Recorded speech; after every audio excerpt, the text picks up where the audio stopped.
up, YouTube? We're gonna get this in quick because it was kind of shitty, but let's have fun, shall we? Tonight, Smackdown Live was brought to us from Des Moines, Iowa. I actually have family that lives up there, and I was born in Cedar Rapids. So, fun fact. We start the show with whatever her name is. I don't know. She replaced Lillian Garcia, the ring announcer chick, about to interview Shinsuke Nakamura. And before she even gets out the first question, she's interrupted by Dolph Ziggler, who then comes out, steals the microphone, and starts attempting to interview him. This leads the crowd to start chanting Nakamura. He pretends to ask, Nakamura some questions, and then, I'll translate for you. He just said this about me and how I'm so great and I'm his inspiration and all this. And it's like, stop it. No, let Shinsuke talk for himself. He then started making Jackson family references and saying that Nakamura was actually a member of the Jackson 5.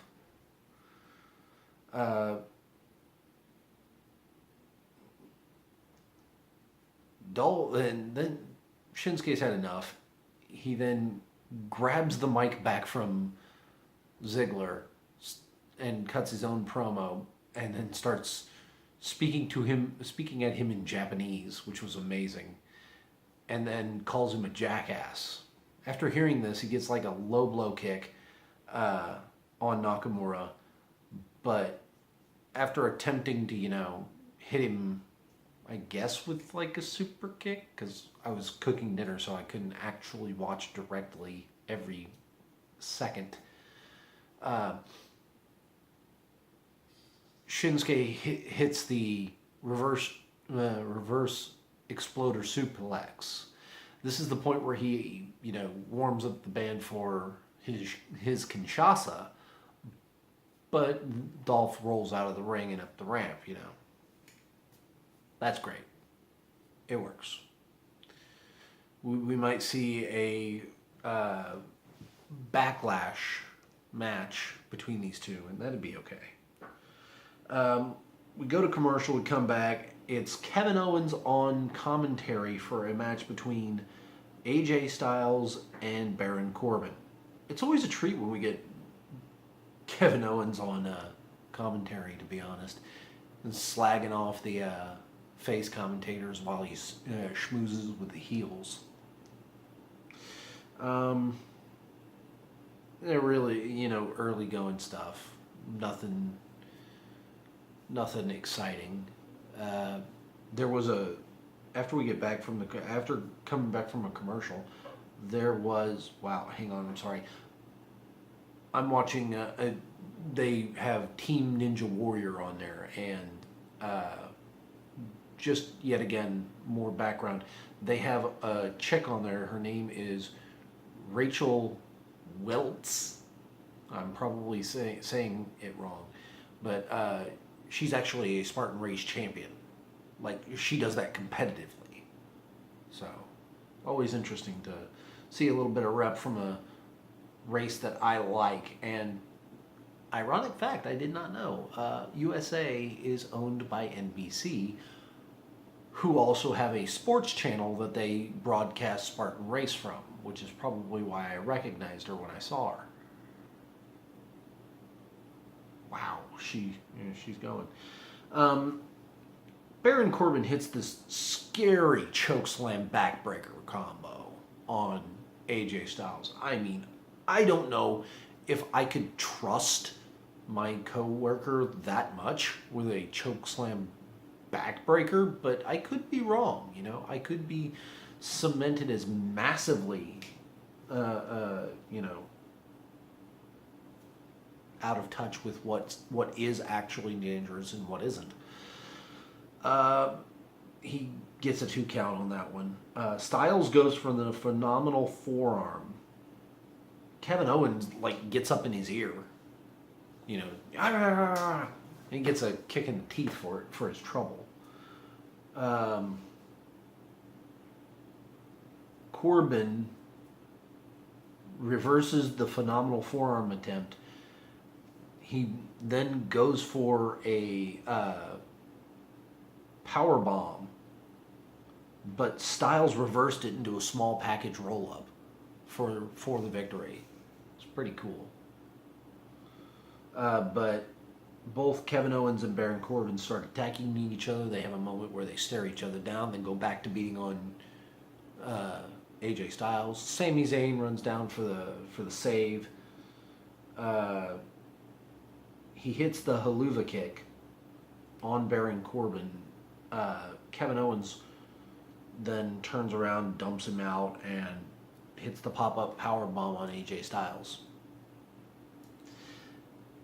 He stands tall, holding the U.S. Championship, and screaming at AJ Styles. So that kind of works. Backstage interview with Charlotte. Don't care. Move on.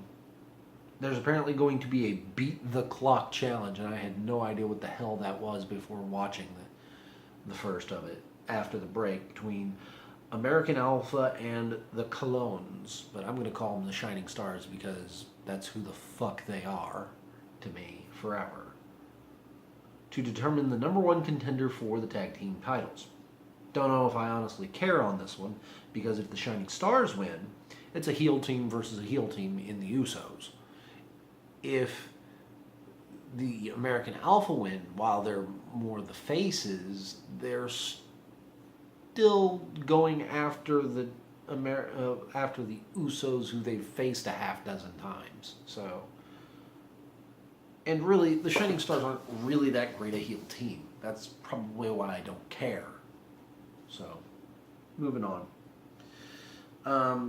That one, if there's not a team on that one that I care about. The match will be, the rules are as follows. The way it will work are there are going to be two matches. Each team trying to pin or submit the other team as quickly as they can. Because the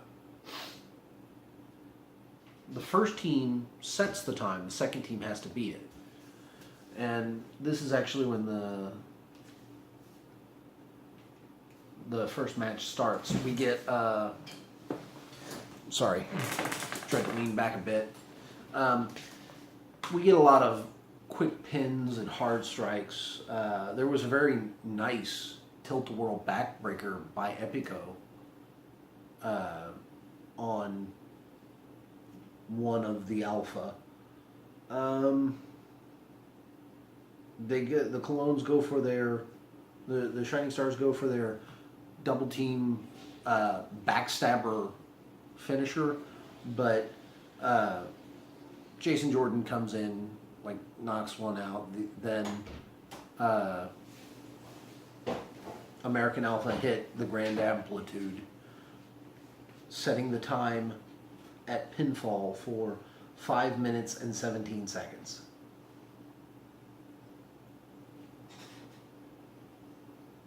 Oh.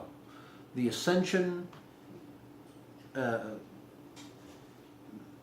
Eaton Center teams,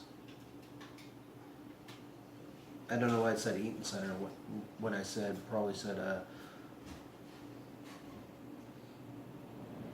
the only other teams that are in the division are going to be Breezango and the Ascension. So, there you go. I would like to see the Ascension.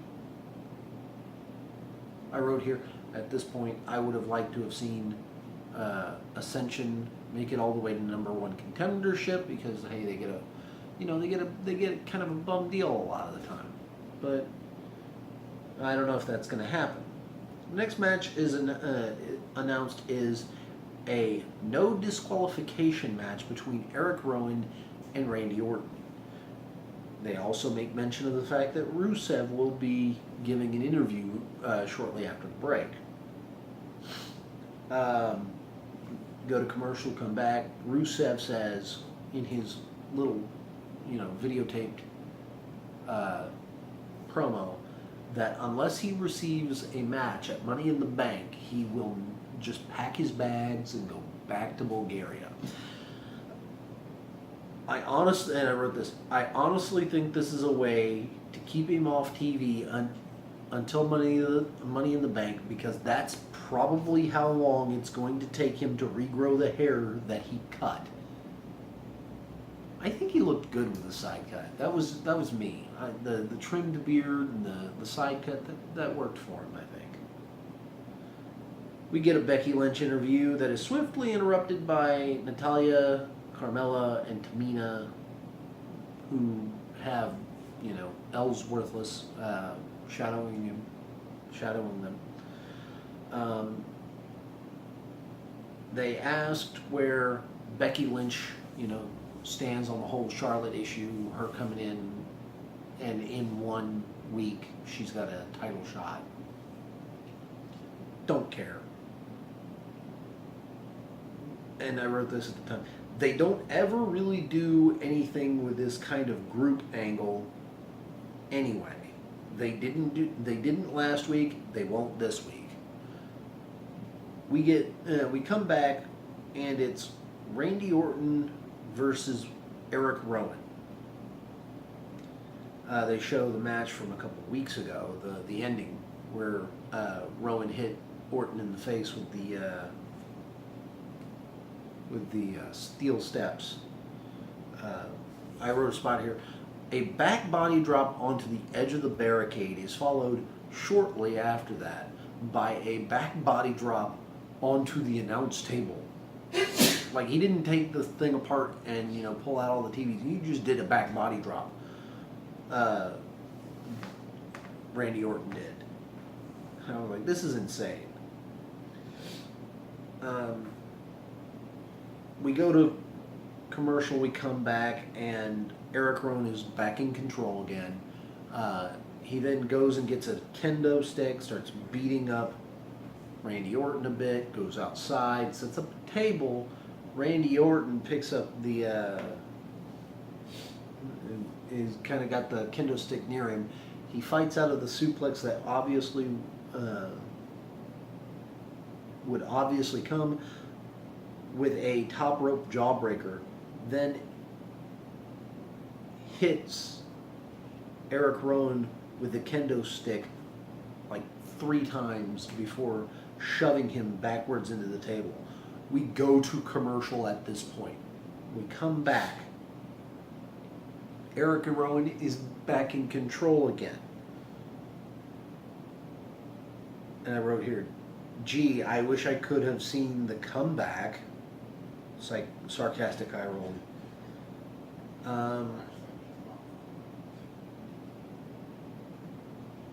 Eric Rowan basically no-sells the second rope DDT thing that Orton does.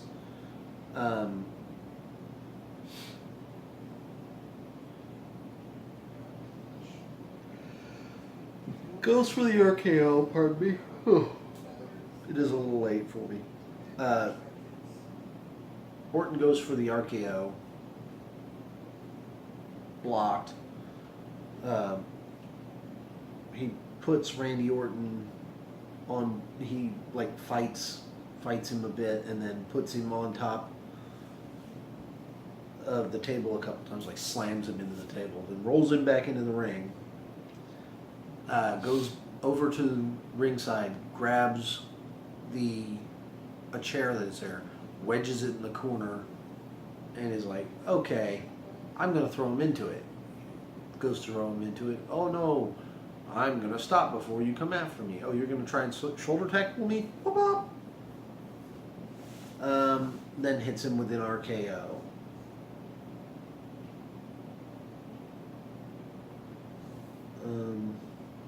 Randy Orton cuts a promo on Bray Wyatt about the House of Horrors match. Don't care.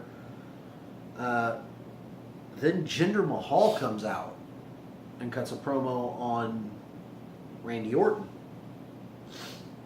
I will say this about Jinder Mahal. No matter what I think about him, he looked decent in the suit. You know, he looked okay. He then decided to start speaking Punjabi. You know, he started cutting a promo on Randy, gets in the ring with him, starts speaking Punjabi, and then I wrote here, I don't know what he's saying, but the crowd starts chanting RKO. They scrap a bit. Looks like Orton's going to hit the second rope DDT, but the Bollywood boys come in and stop him by grabbing him around the ankles. Because that would apparently stop him for some reason. They all three beat up on Randy Orton. Jinder then grabs the WWE Championships. The WWE Championship, and hightails it out. Wow, that was not what I meant to do. Just trying to scratch one ankle here without, looking too obvious about it. They go to commercial. They come back and they show a clip of what happened during the commercial, wherein Jinder Mahal actually absconds with the Bollywood boys and the championship, getting into a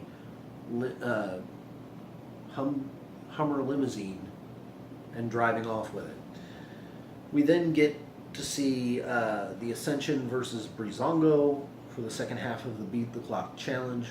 The Ascension just kept beating the hell out of Breezango, and after hitting the super kick into the Falcon Arrow, Breezango actually win the Beat the Clock challenge with 2 minutes and 36 seconds after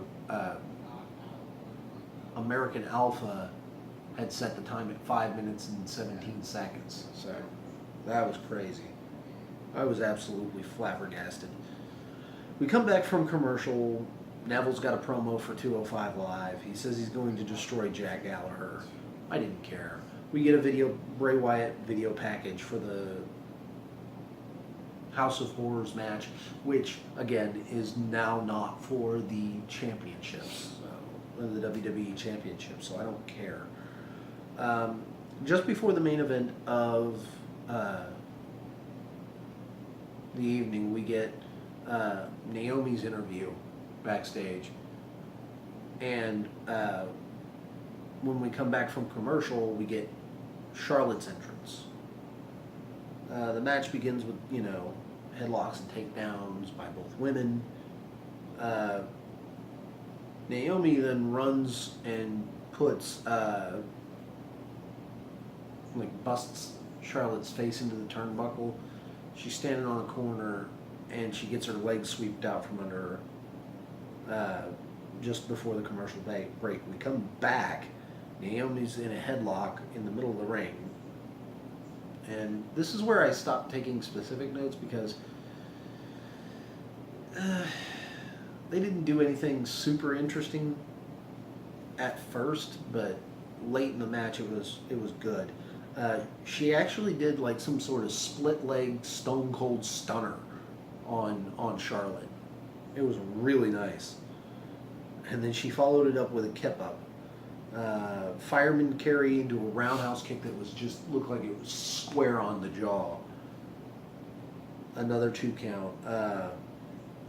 Charlotte nails a full-on sit-out powerbomb.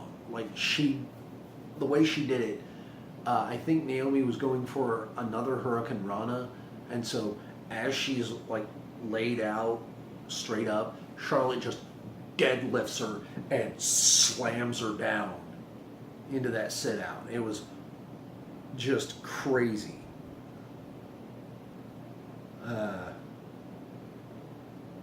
Charlotte then goes for the moonsault, but Naomi gets the knees up.